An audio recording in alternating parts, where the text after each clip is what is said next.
Há 200 anos, quando o Brasil ainda era colônia de Portugal, homens determinados enfrentaram a coroa portuguesa e assumiram o poder em Pernambuco. Era 6 de março, início do movimento que passou a ser conhecido como Revolução Republicana de 1817. Por 74 dias, Pernambuco foi a primeira sede da República no Brasil e na América do Sul. Mas antes de avançarmos, é importante explicar o que estava acontecendo no resto do mundo. Em 1808, Dom João VI, rei de Portugal, chegou ao Brasil fugindo das tropas de Napoleão Bonaparte e trazendo uma corte de quase 15 mil pessoas. Manter os luxos de toda essa gente no Rio de Janeiro tinha um alto custo. Um dos primeiros decretos de João VI criava mais impostos sobre a produção e estabelecia que só os portugueses poderiam distribuir mercadorias para os comerciantes. Logo em seguida, Dom João VI resolveu iluminar todas as ruas do Rio de Janeiro. Projeto caríssimo, pago por todos os brasileiros com a cobrança de mais impostos. 2 anos antes, uma grande seca atingiu o Nordeste, ocasionando uma drástica queda na produção de açúcar e de algodão. Esses produtos eram a base da economia pernambucana. Ao mesmo tempo, surgiram concorrentes: os Estados Unidos, fornecendo algodão, e a Jamaica, produzindo açúcar. Resultado: o preço despencou e gerou uma grande recessão na colônia. Crescia a insatisfação com a corte, insatisfação dos comerciantes, que só podiam comprar dos fornecedores e caixeiros portugueses, que cobravam preços acima do mercado, dos senhores de engenho, que viram o lucro despencar por conta da crise do açúcar e do algodão, dos militares, que jamais conseguiriam chegar ao posto de capitão ou a patentes mais altas, cargos que passaram a ser destinados apenas aos portugueses, e insatisfação da população, que sofria com a crise econômica e a inflação crescente. A revolta ganhava força. As lojas maçônicas tiveram uma grande influência na eclosão da Revolução de 1817. Não se podia falar de política abertamente nas ruas. Mesmo as sociedades secretas, como a maçonaria, apenas se reuniam nas casas dos seus integrantes. Com as ideias do iluminismo avançando na Europa, estimuladas pela Revolução Francesa e pela maçonaria no Brasil, novos valores humanistas não tardaram a chegar a Pernambuco. A cada dia, crescia o número de simpatizantes dos conceitos de igualdade, liberdade e fraternidade. No seminário de Olinda, os padres estudavam e pregavam as novas ideias do iluminismo, transformando-se em importante apoio ao futuro movimento revolucionário. 6 de março de 1817. Precipitadamente, no final da manhã deste dia, começou a Revolução, cuja eclosão estava inicialmente prevista para a Semana Santa. A ideia era mobilizar também outras colônias, como Rio de Janeiro, Bahia, Rio Grande do Norte e Ceará. Mas o governador de Pernambuco, o português Caetano Pinto, recebeu denúncias de que estavam tramando contra a coroa e mandou prender os suspeitos. E aparece uma lista na qual figuram, entre outros, o comerciante Domingos José Martins, o padre João Ribeiro, um oficial de artilharia chamado Domingos Teotônio Jorge, um outro oficial do quartel de artilharia, o José de Barros Lima, o Leão Coroado, e todo um conjunto de pessoas que se reunia secretamente, ora em casa de um, ora em casa de outro, ora na casa de Domingos José Martins, às vezes na casa do próprio Cruz Cabugá, e então ele decide mandar prender esses sujeitos. Foram detidos inicialmente o padre João Ribeiro e o médico Vicente Peixoto, o advogado José Luiz Mendonça e o juiz Antônio Carlos, os comerciantes Domingos Martins e Antônio da Cruz Cabugá, todos recolhidos à cadeia pública, localizada no prédio que hoje abriga o Arquivo Público Estadual. O brigadeiro português Manuel Joaquim Barbosa de Castro reuniu a tropa e acusou os capitães pernambucanos de alta traição. José de Barros Lima, também conhecido por Leão Coroado, ao receber voz de prisão, desafiou o comandante português para um duelo, traspassando-lhe o peito com uma espada.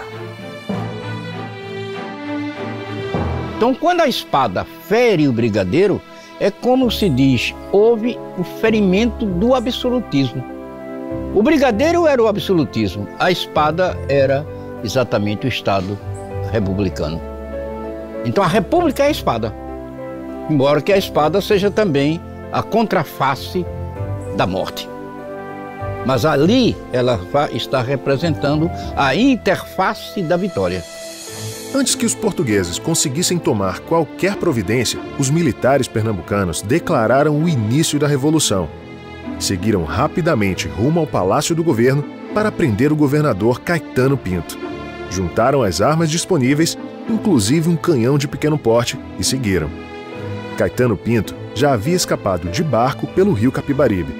Não houve combate naquele momento. O próximo passo seria libertar os civis presos logo cedo. Os revolucionários tomaram então o rumo da cadeia pública. Aconteceu um grande confronto e todos os que haviam sido presos mais cedo foram libertados. Enquanto o embate na cadeia acontecia, os portugueses se organizaram para explodir a única ponte que ligava o que é hoje o bairro do Recife Antigo, onde viviam, e o bairro de Santo Antônio, onde moravam os brasileiros. As tropas tomaram posição. De um lado, centenas de portugueses fortemente armados e guarnecidos com um grande canhão.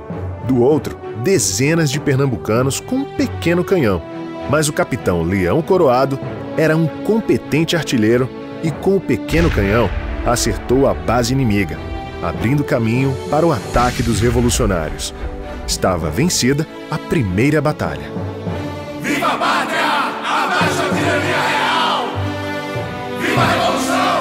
Viva Pernambuco! Viva o Brasil! Em apenas um dia, o movimento tomou o controle dos bairros do Recife, Santo Antônio e Boa Vista, com a perda de apenas 50 homens.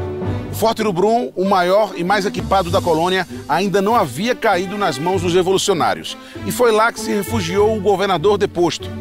No forte estavam os oficiais portugueses mais experientes e os soldados mais bem treinados. Não seria tarefa fácil conquistar a fortaleza? Os revolucionários decidiram então reforçar suas linhas com as milícias do interior, comandadas pelos senhores de engenho. Quando amanheceu, o Recife estava tomado de soldados vindos do interior. Pernambuco tinha aderido à Revolução. Foi a primeira vez que uma tropa totalmente nacional marchou sob sua própria bandeira, comandada por um brasileiro, o capitão Domingos Teotônio. Em vez de tomar o Forte do Brum à força, o que resultaria numa sangrenta batalha, os revolucionários propuseram a seguinte negociação. Nada aconteceria com a população portuguesa e o governador deposto Caetano Pinto poderia embarcar livremente para o Rio de Janeiro. Como não tinha tropas suficientes para resistir, ao governador não restou outra alternativa a não ser aceitar os termos e embarcar num navio no porto do Recife. Nesse momento, a cidade inteira começa a receber a notícia do que está acontecendo, não pela mídia eletrônica como ocorreria hoje, mas sim pelos sinos das igrejas. Os sinos das igrejas começam a tocar rebate, que era um toque de alerta, um toque de emergência.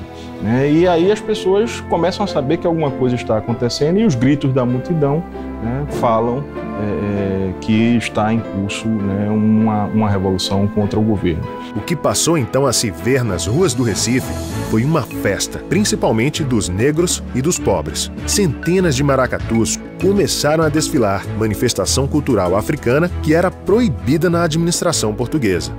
O colegiado de governo foi formado pelo padre João Ribeiro Monteiro, representante dos religiosos, pelo capitão Domingos Teotônio, representando os militares, pelo senhor de engenho Manuel Corrêa de Araújo, representante dos agricultores, por José Luiz Mendonça, advogado que representava a classe jurídica, e por Domingos José Martins, representando os comerciantes. Para ocupar a secretaria do governo, foi convocado o padre Miguelinho, e para cuidar das finanças, o comerciante Antônio da Cruz Cabugá. Constituído o governo, se organizam, que o organizar é que dá inclusive o nome à lei orgânica. Não havia como ter Constituição, nem se falar de Constituição naquela altura, mas a lei orgânica é estabelecida e é uma das melhores organizações de Estado que eu tive a oportunidade de ler. Já estudada, discutida, debatida e se mostrando que ela seria até um exemplo para o Brasil de hoje. De imediato, o colégio baixou impostos, reduziu a quantidade de funcionários públicos, acabou com o monopólio comercial português, reduziu preços, especialmente dos produtos consumidos pelos mais pobres, e combateu a corrupção. Porém, a medida mais importante foi decretar que todos seriam iguais na sociedade. à exceção dos negros escravos, pois não houve consenso quanto à libertação deles. Foi cogitada a abolição da escravatura, mas acabar com a escravidão naquele momento significaria perder o apoio dos produtores rurais, que também faziam parte do governo provisório. A decisão foi transferida para depois. Salvador, Bahia. O governador Marcos Noronha, o Conde dos Arcos, que já tinha sido vice-rei do Brasil e perdera prestígio com a chegada da corte ao Rio de Janeiro, foi informado da Revolução em Pernambuco. Considerou que, se combatesse os revolucionários, voltaria a ter prestígio junto a Dom João VI. E imediatamente ordenou que fossem organizadas as tropas e equipados os navios para o ataque. No Recife, Cruz Cabugá foi enviado aos Estados Unidos, que já eram uma democracia, para negociar com os maçons americanos. Na mala, levava $800 mil, o equivalente hoje a 12 milhões de dólares. A ideia era comprar armas e contratar oficiais bem treinados, além de angariar o apoio norte-americano. Só com equipamentos modernos e soldados preparados seria possível resistir ao cerco da esquadra portuguesa, que não tardaria a bloquear o porto do Recife. Uma das ações do governo provisório foi tentar o reconhecimento externo dessa nova nação. Isso é um procedimento corriqueiro quando um país se independentiza, ser reconhecido internacionalmente. E o aliado em potencial para isso, o alvo potencial para essa tentativa de uma política externa, vamos dizer assim, era a República dos Estados Unidos, porque ela era o grande modelo político que influencia diretamente no movimento de 1817. Então é para lá que vai o primeiro representante, como embaixador da República de Pernambuco, o Antônio Gonçalves da Cruz, o Cabugá. Rio de Janeiro, Paço Real. Dom João VI é informado da Revolução e convoca seus generais, os comerciantes mais ricos e as ordens religiosas. O imperador sabia que se o movimento se espalhasse por outras províncias, perderia o controle do Brasil. Era como se falava: de Pernambuco emana o maligno vapor da democracia. Por isso mesmo, o imperador cuidou de reunir as mais poderosas forças para abafar o movimento. No Recife, os rebeldes tentam convocar mais revolucionários para combater as tropas portuguesas e animar a população. No Largo do Erário, onde hoje fica a Praça da República, é apresentada a bandeira revolucionária, que em 1917 passou a ser a bandeira de Pernambuco. Na praça lotada, todos se ajoelharam e juraram lealdade à nova bandeira, que tinha 3 estrelas. Uma representava Pernambuco, outra a Paraíba e a outra o Rio Grande do Norte, as 3 províncias que aderiram imediatamente à Revolução. No entanto, antes do que se esperava, começou o bloqueio naval do porto do Recife. Eram os navios enviados da Bahia pelo Conde dos Arcos. Os revolucionários tinham adquirido naus comerciais equipadas com canhões, mas não havia quem as comandasse. O bloqueio do porto tornou-se um enorme desafio, pois Pernambuco mal produzia alimentos. Sua economia era quase que inteiramente voltada para o algodão e a cana-de-açúcar. Só restava buscar mercadorias na Paraíba e no Rio Grande do Norte, que haviam aderido à Revolução. A contrapropaganda do Império alegava que Pernambuco queria se separar do Brasil, mas, na verdade, os pernambucanos queriam unir o país para se libertar de Portugal. Ou seja, a Revolução jamais foi separatista. Pelo contrário, a ideia era de união contra a tirania da colonização da coroa. Ao mesmo tempo, os senhores de engenho de Alagoas iniciaram um movimento contra-revolucionário. O coronel José Martiniano foi enviado para abafá-lo, mas sofreu uma imensa derrota em Porto de Pedras e retornou ao Recife quase sem tropas. Este baque em um grande confronto mostrou uma triste realidade. Os soldados revolucionários não tinham treinamento adequado e eram insuficientes. Com o bloqueio naval, começou a faltar comida nos mercados do Recife. O desabastecimento era geral. Nem os pescadores escapavam. Bastavam ir para a água e as naus baianas disparavam os canhões e afundavam as jangadas. Os senhores de engenho começaram a mudar de lado. O Rio Grande do Norte também voltou a ser monarquista e vários distritos da Paraíba estavam se rebelando contra o movimento. Tornava-se cada vez mais difícil conseguir alimentos para abastecer Pernambuco. A falta de comida, a desarticulação militar, é importante a gente destacar que o governo provisório não conseguiu, né, articular militarmente muito bem a defesa. Né? Alguns historiadores acreditam que havia um temor do governo provisório de que os militares acabassem tomando o poder, né, totalmente, e por isso eles, né, mantiveram esse setor com um controle tão estrito que acabou inviabilizando a ação deles. Né? Tudo isso faz com que a repressão, né, o movimento reacionário, avance também, né, muito fortemente, cercando o Recife. Porto de Galinhas, Pernambuco. Para agravar a situação, o líder revolucionário Domingos José Martins foi emboscado e preso enquanto avaliava com o padre Antônio como avançar as tropas revolucionárias rumo ao sul da província. Embarcaram num bote o ex-secretário do governador Caetano Pinto, José Mayrink, e o comerciante inglês Henry Coster. Foram apresentar a proposta de paz.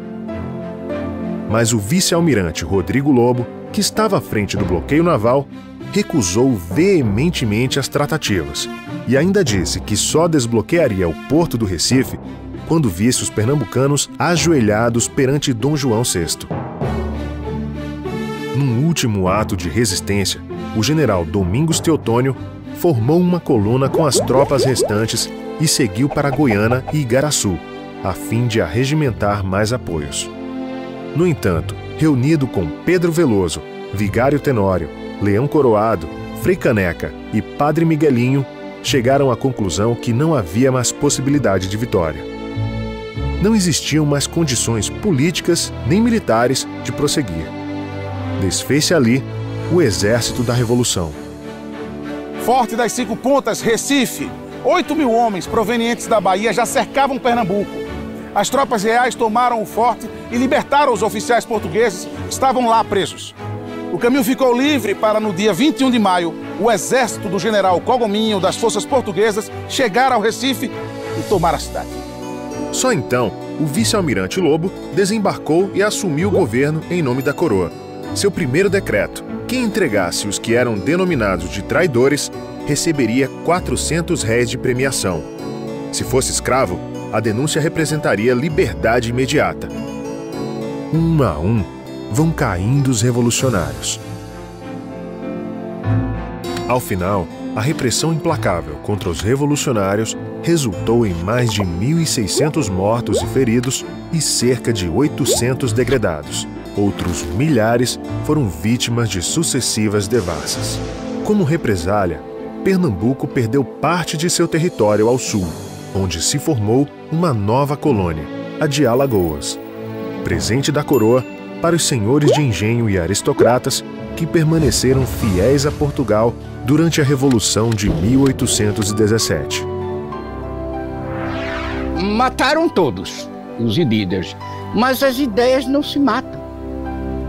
Nós podemos ver que em qualquer estado de força, você destrói os líderes. São os primeiros os homens cultos a caírem, a serem presos, a serem destruídos em suas ideologias, mas elas não morrem. Elas sobrevivem, elas convivem porque elas fazem parte da própria unidade que é o ser humano, ser livre. Por 74 dias, Pernambuco tornou-se a primeira república do Brasil. Em 1817, os pernambucanos conseguiram instituir o primeiro governo independente durante a colonização portuguesa. Eles elegeram um colégio governamental que passou a administrar sob um ordenamento pré-constitucional. Asseguraram liberdade de imprensa e de culto. Buscaram fazer justiça social. Se hoje esses direitos parecem naturais, não devemos esquecer que naquela época só poderiam ser conquistados com muita luta, coragem e determinação de servir ao povo. Passados 200 anos, o maior legado que nos deixa a Revolução Republicana de 1817 é o compromisso da luta permanente pela unidade de Pernambuco e do Brasil. Compromisso que forjou o nosso passado, é base do nosso presente e baliza o nosso futuro.